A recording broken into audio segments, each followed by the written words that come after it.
a Heroes Welcome was started, and we just started welcoming home troops. I hadn't even started any paperwork. I hadn't even done anything. I said, let's just start welcoming home troops.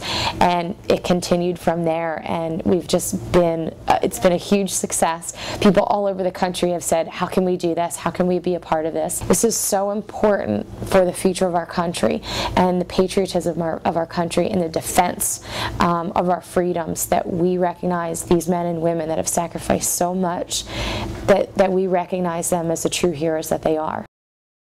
We had Gunnery Sergeant David Miller come home from his second tour in Iraq just last week, last Wednesday, and we had it was a huge, huge success down at the airport. We had a family member, his stepfather, contact us and say, my son is coming home from his second tour in Iraq, and this will be his first time back into the Philadelphia area in almost 4 years. After his second tour, he was going to come home, see his family for the first time in a while, but really one of the biggest reasons he was going to be coming home was to see his grandfather, who is also a Marine.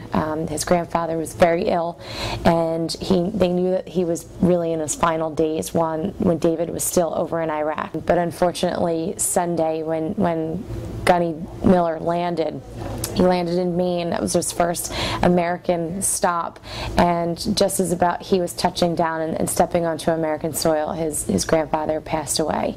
And it was kind of, it was very sad to hear that his grandfather wasn't going to be a part of his welcome home celebration. But talk about a connection between these two Marines. One of the reasons that Gunny Miller even decided to join the Marine Corps was so that he could be like his grandfather. I mean, he had just such a tremendous respect for his grandfather, and he thought he'd follow in his path. So to have a connection like that, where his grandfather said, okay, you're home safely, I can go, it was pretty incredible connection between those two. And we wound up just thinking, okay, well, we can do this. We'll fill the airport full of a whole bunch of Marines, a whole bunch of military families and vets and great patriots that just want to come out and welcome him home. But we also really wanted to respect that they were going to have some time with the family since his grandfather had passed away.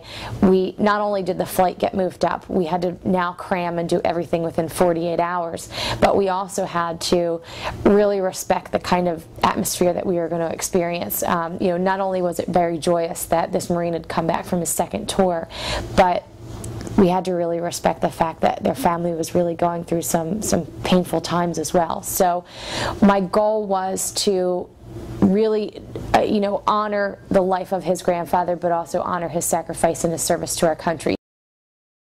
We're in Terminal D at the Philadelphia International Airport, and the exit from everyone that's coming off the plane is literally right next to where all of our passengers are heading on. They're trying to step into security. So the line is down the hallway, and so all these people got to be a part of Welcome Home they didn't even expect. They didn't even know what they were going to get themselves into. It is about who is defending our country, and just provide them with the most support and thanks that you can give them.